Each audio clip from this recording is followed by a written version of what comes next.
এই first time এলাম বাসার পাশে কিছু কচু শাক উঠাতে।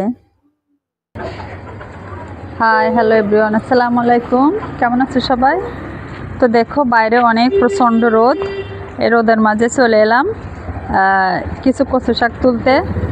তো এই ক্ষেতগুলা কিন্তু আমাদের না, আসছি পরের ক্ষেতে। তো জানি না, ভয় লাগতেছে কেউ কিছু বলে কিনা।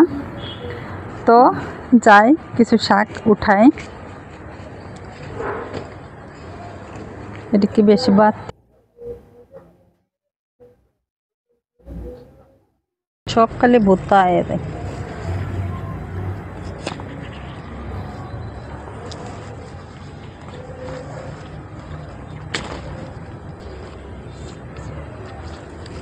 তো বাহিরে অনেক রোদ, রোদের কারণে রোদের দিকে তাকাতেও পারছি না। তো ওদিক থেকে কিছু তুলে নিয়ে এলাম আর চলে এলাম এদিকে একটু ছায়ার দিকে। তো এখানেও বেশি নাই, আছে কিন্তু একটু ভিতরে। এখানে ময়লা জঙ্গল, ভয় লাগছে, পানি আছে, সাপ পোকার। তো যাই হয়েছে সেগুলাই নিয়ে নিয়েছি। আর দেখো এই দিক দিয়ে আমরা এসেছিলাম একটু ঘুরে আমাদের বাসা, তোমাদেরকে একটু দেখানোর চেষ্টা করছি। তো দেখো আমার হাতে যে শাকগুলা আছে এগুলাই নিয়ে নিচ্ছি। আমরা দুই বোনে খাবো মাত্র, ইনশাল্লাহ হয়ে যাবে।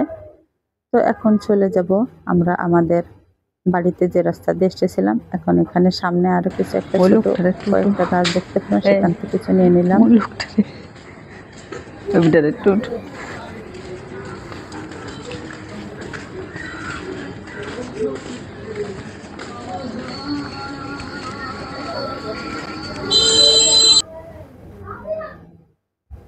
তা এটা হচ্ছে আমাদের বাসার ঢোকার গেটটা। এটা দিয়ে আমরা এই গেট দিয়ে বের হয়ে আসি। তো এবার চলে এলাম আমাদের রুমটাতে, যে রুমে আমরা বসবাস করি, থাকি, খাই, ঘুমাই, সব কিছুই করি। এখন যে কচু শাকগুলা উঠিয়ে আনলাম, এই কচু শাকগুলা রান্না বান্না করব। তার জন্য সমস্ত প্রসেসিংটা করে নেব। সর্বপ্রথম হাতে গ্লাভস পরে নিলাম, কারণ গ্লাভস না পরলে হাত চুলকানোর ভয় আছে। দ্বিতীয়ত কচু শাকে প্রচুর পরিমাণ আয়রন থাকে, অনেক স্পট হয়ে যায়। এই জন্য গ্লাভস পরে নিলাম সেফটির জন্য। এরপরে কিছু পেঁয়াজ, রসুন আর মরিচ নিলাম। সেগুলো সব কিছু আস্তে আস্তে এখানে কেটে নেব বন্ধুরা, কারণ এগুলো সব আজকে কেটে দেব, কোনো বাটাবাটির ফাংশন নাই। তো সবগুলো পেঁয়াজ, মরিচ, রসুন আমি আস্তে আস্তে করে কেটে নিয়ে নিলাম। এখন এগুলা রান্নার সময় আমি ব্যবহার করব। তা সব কিছু কাটা হয়ে গেছে। এখন যে কচু শাকগুলা উঠিয়ে আনলাম, সেই কচু শাকগুলা আমি আস্তে আস্তে কেটে নিব। তো কচু শাকগুলার ডগাগুলা আজকে রান্না করব না, শুধুমাত্র কচু শাকের পাতাগুলা রান্না করব। তা এই রান্নাটাকে কোন জেলায়, কোন ভাষায় কি বলে জানি না, আমাদের জেলায় বলে ঘন্ট। কোনো কিছু যদি রান্নার পরে ভালো করে ঘুটে সেটাকে আবার পেঁয়াজ, রসুন বা জিরা দিয়ে যদি আবার তেলের উপরে দিয়ে ভেজে, মানে ফড়ানি দিয়ে খাওয়া হয়, সেটাকে আমরা বলি ঘন্ট। মাছ ছাড়া যে তরকারিটা খাই আর কি। এই যে বন্ধুরা দেখো, কচু শাকগুলো আমি একটা একটা করে কেটে নিয়েছি। এখানে কোনো কুচি কুচি করব না, এই আস্তে আস্তে রান্না করব এবং এটাকে একটা একটা করে আমি পান পাতার মতো ধুয়ে নেব। আর এখানে কিছু চিংড়ি মাছ তোমাদেরকে দেখাচ্ছি, গত বাজারের দিন এনেছিলাম, রেখে দিয়েছিলাম। তো এই চিংড়ি মাছগুলো দিয়ে আজকে কি রান্না করব সেটা দেখতে হলে ভিডিও শুরু থেকে থাকতে হবে। তো দেখো চিংড়ি মাছগুলো আমি ধুয়ে এখানে কিছু লবণ আর হলুদ মেখে এগুলো একটু ভেজে নিব হালকা করে, বেশি কড়া করে ভাজবো না। তো এখন এগুলা কড়ার ভিতরে দিয়ে আমি একটু নাড়াচাড়া করে ভেজে নিব। আরও দেখে কচুর পাতাগুলো আমি একটা একটা করে সুন্দর করে পান পাতার মতো ধুয়ে নিয়েছি। কচুর পাতা হাজার ধুলেও তো পানি থাকে না, একটা কথাই আছে। তো আমার মাছগুলো ভাজা হয়ে গেছে, নামিয়ে আমি আর একটা কড়াই বসিয়ে দিলাম। এখানে আমি অল্প পরিমাণ পানি অ্যাড করে দিলাম, কারণ অনেক কচুর পাতায় পানি বাড়ে, আবার অনেক কচুর পাতায় বাড়ে না। যেগুলো মোটামুটি বাতি হয়ে গেছে সেগুলোই বাড়বে না, আর যেগুলো বাতি হয় না সেগুলো বাড়বে।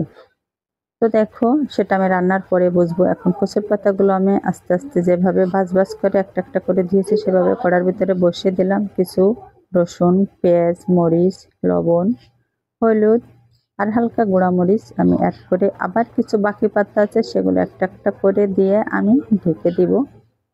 আমার ঢাকনাটা দিয়ে আমি বেশি না 10 মিনিট মতো এখানে আমি এটাকে অনুমান করে বলছি 10 মিনিট মতো আমি জ্বালিয়ে তারপরে আমি ঢাকনাটা উঠিয়ে দেখব। তোমরা চাইলে কম বেশি করেও দেখতে পারো, এটাতে কোনো ধরা বাঁধা নিয়ম নাই। তো দেখো আমার আরও একটু আগে উঠাইলে ভালো হতো। তো এই যে 10 মিনিটে আমার পারফেক্টলি হয়ে গেছে, আমার শাকটা একেবারে কম হয়ে আসছে। এখন এখানে আমি পরিমাণ বুঝে হালকা করে একটু পানি অ্যাড করে দিলাম যাতে এটি আরেকটু সিদ্ধ হয়, কারণ পানির অপার নাম জীবন। প্রায় ক্ষেত্রে আমাদের পানি লাগে পেঁয়াজ রসুন আর কচুটা যাতে ভালোভাবে সিদ্ধ হয়ে যায় একটু, তার জন্য পাতাগুলো একটু বাতি ছিল এই কারণে। তো এখানে আমি আরেকটু নাড়াচাড়া করে নিচ্ছি। দেখছি আমার শাকটা মোটামুটি সিদ্ধ হয়ে গেছে, সিদ্ধ হতে আর বাকি নয়। এখন আমি এই ডেওমালার সাহায্যে আস্তে আস্তে করে, কেউ বলে ডেওমালা, আমাদের ভাষায় আমরা বলি ওড়ং, যাই হোক একই জিনিস, এটার সাহায্যে আমি একটু ভালো করে নাড়াচাড়া করে আর ঘুটে নিব যাতে ভিতরে কোনো পাতা পাতা না থাকে, সব মিক্সচার হয়ে যায়। তা বন্ধুরা দেখো হয়ে গেছে, যেমনটা চেয়েছিলাম ঠিক তেমনটি আমার কচু শাক হয়ে গেছে। এখন আমার সেই ভেজে রাখা চিংড়ি মাছগুলো আমি অ্যাড করে দিয়ে আর কিছু সময় একটু নাড়াচাড়া করে জ্বালিয়ে নেব। কচুর শাকটা একটু আঠালো আঠালো ভাব হলে এটা আমি নামিয়ে নেব। তা আমার মনে হচ্ছে আমার কচু শাকটার পানি টেনে আঠালো আঠালো ভাব হয়ে গেছে, এটা এখন আমি নামিয়ে নেব। নামিয়ে নেওয়ার পরে পরবর্তী রান্নার প্রসেসিংটা করে নেব। তো দেখো আবারও একটা ছোট কড়াই আমি বসিয়ে দিলাম, দিয়ে এখানে 1 চামচ ঘি অ্যাড করে দিলাম। আমার রুমে ছিল তাই আমি দিয়েছি, না থাকলে ঘি না দিলেও কোনো সমস্যা নাই, দিলে ভালো একটা আলাদা ফ্লেভার আসে। ঘিটা গরম হওয়া পর্যন্ত অপেক্ষা করতে হবে, ভালো একটা স্মেল আসার পরে তার সাথে সরিষার তেল অ্যাড করে দিলাম। যার যে তেল আছে সে তাই দেবে। আর এখানে আমি কিছু জিরা দিয়ে দিলাম। আমরা জিরা খাই অনেক সময় খাই না, তো আজকে দিব এই কারণে দিলাম। দেখো জিরাগুলা লাল হয়ে এসেছে। এখন আমি আবার এখানে কিছু রসুন পেঁয়াজ অ্যাড করে দিয়ে এটা ভেজে নিব লাল হওয়া পর্যন্ত। তো ভেজে যখন ভাজতে ভাজতে লাল হয়ে যাবে তখন আমি আমার কচু শাক দিয়ে দেবো। তো আমার পেঁয়াজটা ভাজা হয়ে গেছে, লাল হয়ে এসেছে। এখন আমার সেই কচু রেখেছিলাম ঘুটে, সেটা এখন এর ভিতরে দিয়ে দিলাম পেঁয়াজ রসুন আর জিরা ভাজার ভিতরে। এটার ভিতরে আরও একটু হালকা করে নাড়াচাড়া করে নিব। নেয়ার পরে আমি এটা আমার রুমে নিয়ে চলে যাব। তো দেখো আমার নাড়াচাড়াটা হয়ে যাচ্ছে আস্তে আস্তে, এবং সমস্ত তরকারিগুলো একটু মিক্সার করে নিচ্ছি যাতে সব কিছু একসাথে মিশে যায়। তো এই আমার রান্নাটা হয়ে গেছে, মিক্সারের পর্বটাও শেষ, রান্নার পর্ব শেষ করে আমি আমার রুমে নিয়ে চলে এলাম। এখন চলে এলাম পরিবেশনের পালায়। তা দেখো এখন আমি আমার ফ্রিজটাতে আস্তে আস্তে করে পরিবেশন করে নিচ্ছি আমার কচু শাকটা। তা বন্ধুরা শুরু থেকে শেষ পর্যন্ত রান্নার সমস্ত প্রসেসিং তোমাদের সাথে শেয়ার করেছি, আশা করি তোমাদের ভালো লেগেছে। এখন তোমাদের সামনে দেখাচ্ছি বন্ধুরা। তো আমার আজকের কচু শাক চিংড়ি মাছ দিয়ে বাড়ির আশপাশ থেকে তুলে এনে রান্নার আইডিয়াটা কেমন হলো, যেটাকে আমরা বলি আমাদের দেশের ভাষায় বলি ঘন্ট, কেউ ভুনাও বলতে পারে। তো এই ছিল আজকের ভিডিওটা ভালো লাগলে ছোট্ট একটা কমেন্ট করো, আর চ্যানেলে নতুন বন্ধু হলে চ্যানেলটা সাবস্ক্রাইব করে বন্ধু হয়ে পাশে থেকো, সাপোর্ট করবে সব সময়। তোমাদের কাছে ছোট্ট রিকোয়েস্ট, আর যারা লাইক করো কমেন্ট করো তাদেরকে অসংখ্য ধন্যবাদ। তোমরা আমার বেল বাটনটা প্রেস করে রাখবে, তাহলে আমার নতুন নতুন ভিডিও সবার আগে তোমাদের কাছে পৌঁছে যাবে। আর ভিডিওর ভিতরে কথার ভিতরে কোনো ভুল হলে অবশ্যই ক্ষমা সুন্দর দৃষ্টিতে দেখবে। ভিডিওটা এখানে শেষ করি নাই, চলে এলাম বন্ধু তোমাদের মাঝে একটু তোমাদের সাথে কচু ঘন্টটা যেটা রেঁধেছি সেটা এখন একটু খেয়ে দেখাবো। তো এখানে কিছু ভাত নিয়ে নিলাম 2 চামচ, আর কিছুটা যে তরকারিটা রান্না করছি সেটা নিলাম 2 চামচ, 2 পিস শসা, একটি লেবু নিয়ে। এখন দেখো এটা আমি তোমাদের সামনে একটু খেয়ে শেয়ার করছি। হচ্ছে মাছগুলো আস্তে আস্তে, কোনোটা মাছ ভেঙে যায় না, আমি মানে হালকা ভেজেছি তবুও। আর এখানে যে ভাতগুলা নিয়েছি আমি আস্তে আস্তে খাচ্ছি, সত্যি অনেক টেস্ট হয়েছে, অনেক ভালো লাগলো। এই ছিল আজকের ভিডিও, কেমন লাগলো তোমাদের কমেন্ট বক্সে জানাবে। আল্লাহ হাফেজ।